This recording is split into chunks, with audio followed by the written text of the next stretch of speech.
Today we got the Harbor Freight 8-inch 5-speed drill press. Is it any good or is it crap? Stay tuned. We're going to talk about it.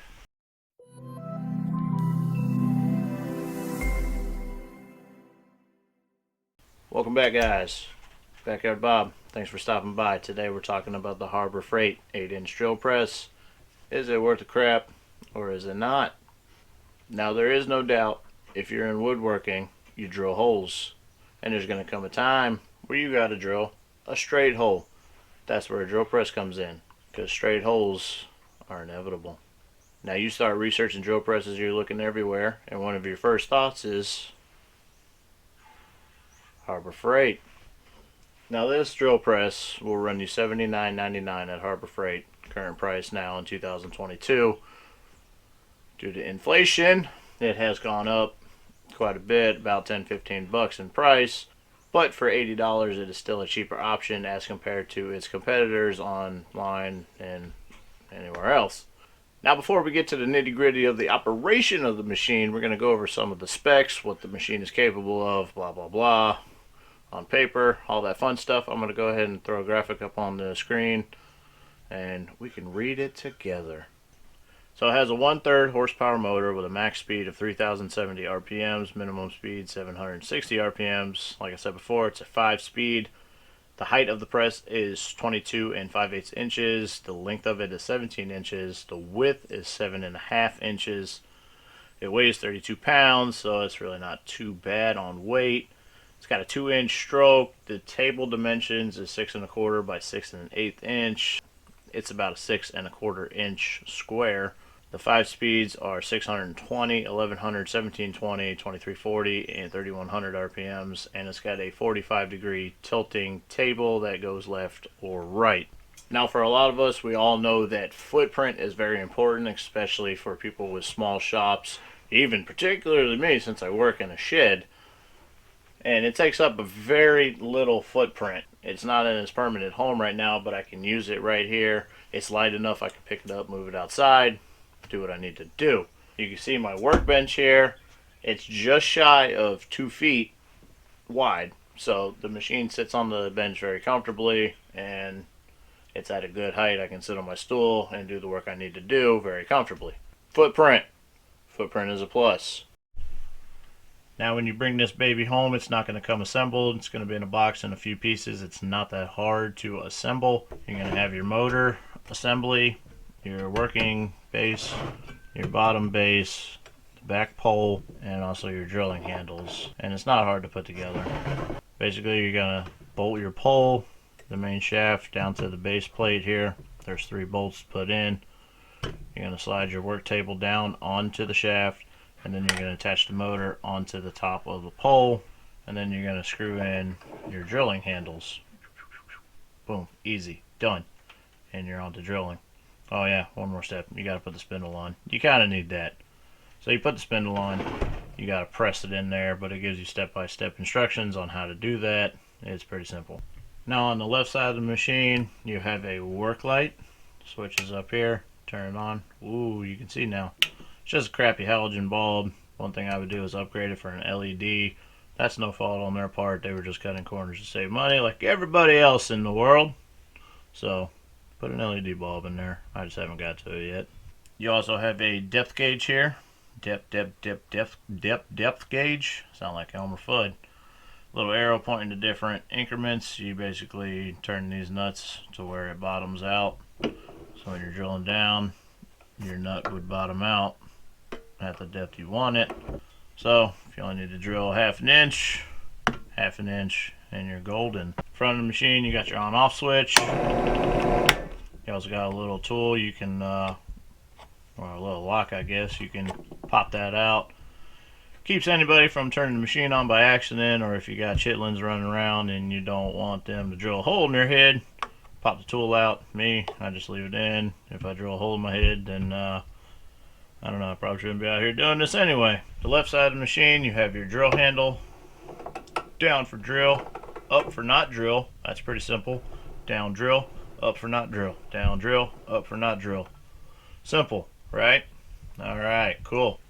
We got some stickers on the side of the machine. It tells you some stuff, you know, like spindle speeds and like the chuck size and the spindle stroke and some warnings. Don't wear gloves. Don't put your head under there.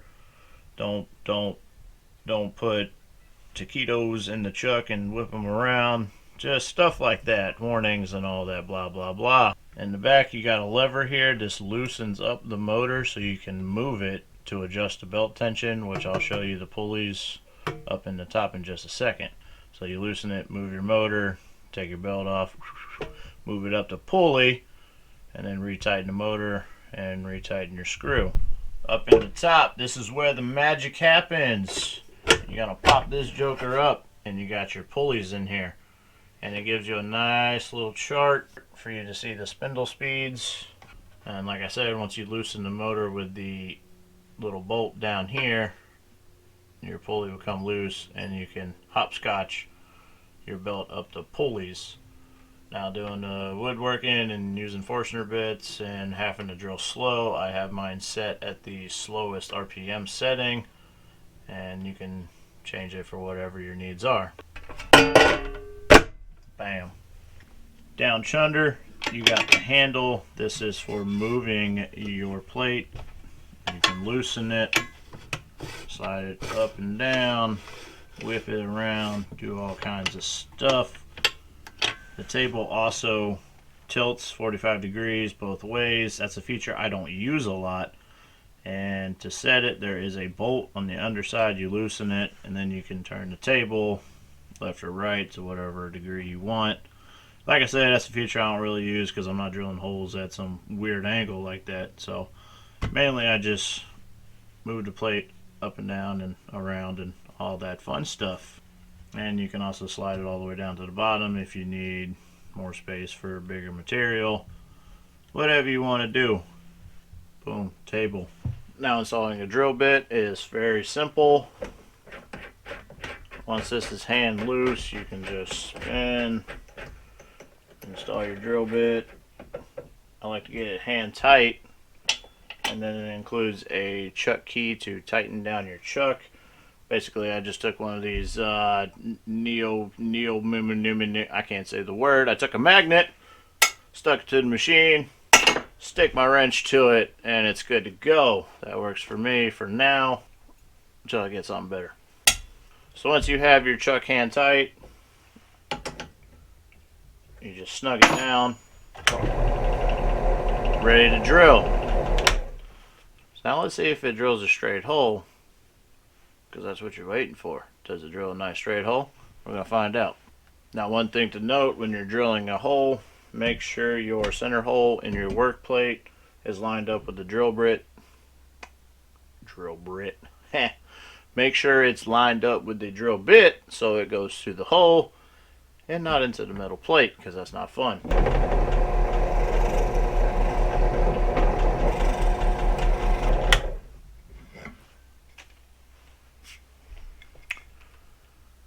That's a pretty nice hole. I'd say it's pretty straight. Now, that wasn't a very scientific test, but you get the idea. It shows a nice, straight, clean hole, and it works. Now, in full transparency, I can't contest to the longevity of the machine, considering I've only had it for a little while now. But in the time I have used it, I have put it through its paces, and it has performed very well for me. It has drilled very straight holes and been a valuable asset to my tool collection.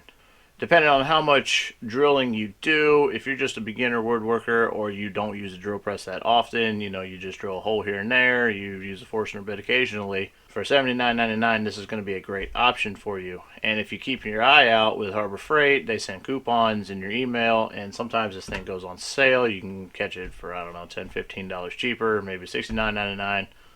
So at that price point, and depending on how heavily you're going to use the machine, I would say it is a great buy. Like I said, not having it that long, I may have to do another review in 53 years, and then I'll tell you how it's going then. I'll probably be dead then, but who knows?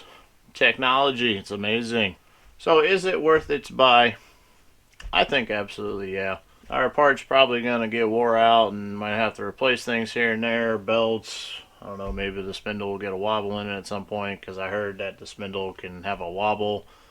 I noticed when you first started up with the drill bit, it looks like it's wobbling, but I don't know, it drills a straight hole every time for me.